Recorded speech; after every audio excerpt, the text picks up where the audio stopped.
Hello दोस्तों, स्वागत है आपका हमारे इस चैनल में। आज के वीडियो में हम बात करेंगे रेशो की। रेशो क्या होता है, क्यों होता है और कैसे होता है और इसका यूज़ कैसे कर सकते हैं हम। सो बेसिकली रेशो क्या है, सबसे पहले मैं आपको बता दूं, किन्हीं भी दो या उससे ज़्यादा वैल्यूज़ को कंपेयर करने का एक मेथड होता है। रेशो एक टाइप होता है रेशो, यानी रेशो की मदद से हम दो या उससे ज़्यादा क्वान्टिटीज़ को, न्यूमेरिकल वैल्यूज़ को कंपेयर कर सकते हैं। अभी कंपैरिजन कैसे होता है और इसको लिखते कैसे हैं, तो रेशो का जो सिंबल होता है वो 2 डॉट्स होते हैं। इस तरह से 2 डॉट्स लगाए जाते हैं और जिन दो क्वांटिटीज़ को हम कंपेयर करना चाहते हैं, रेशो निकालना चाहते हैं, उनके बीच में रेशो का सिंबल आता है।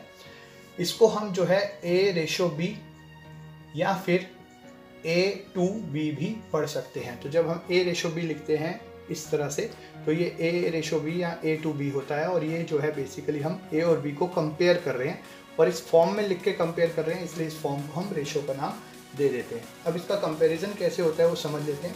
जैसे मान लीजिए हमारे पास दो क्वांटिटीज़ हैं 12 एंड 15, हमें इनको कंपेयर करना है।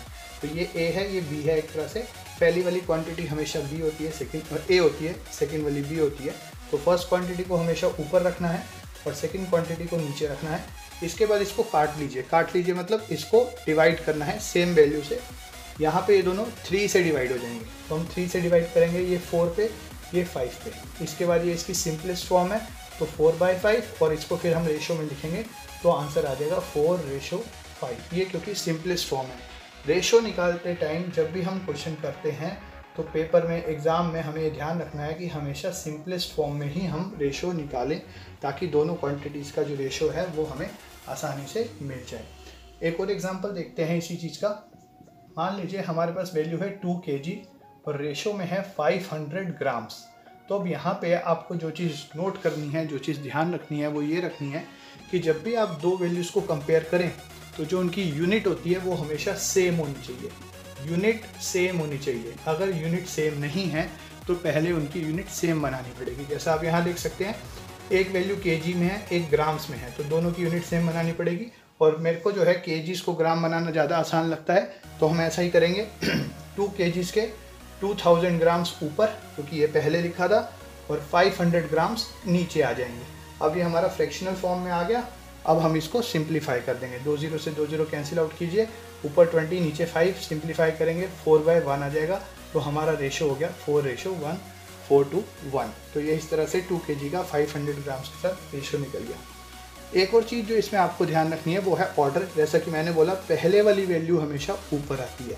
अगर मैं इसका ऑर्डर बदल दूं, मान लीजिए मैं क्वेश्चन को कर देता हूं 500 ग्राम्स और साथ में बाद में कर देता हूं 2 kgs, तो अब इसका ऑर्डर क्योंकि चेंज हो गया तो 500 ग्राम्स ऊपर आएंगे और 2 kg के जब आप ग्राम्स बनाएंगे 2000 ग्राम्स को नीचे आएंगे।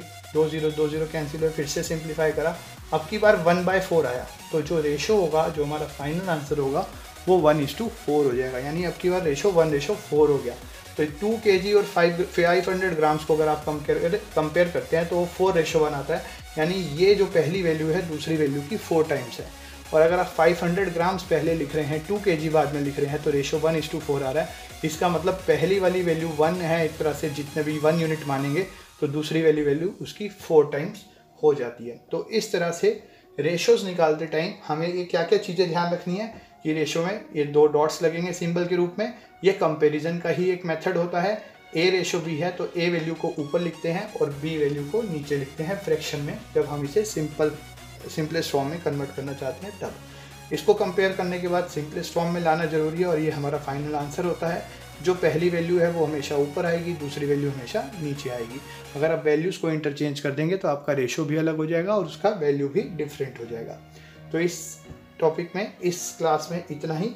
आपको कैसा लगा, समझ आया या नहीं आया, आप कमेंट करके हमें ज़रूर बताइएगा। और अगर आप किसी टॉपिक पे वीडियो चाहते हैं, समझना चाहते हैं, तो कमेंट सेक्शन में बताइए। ये रहा आपका होमवर्क इस वीडियो का।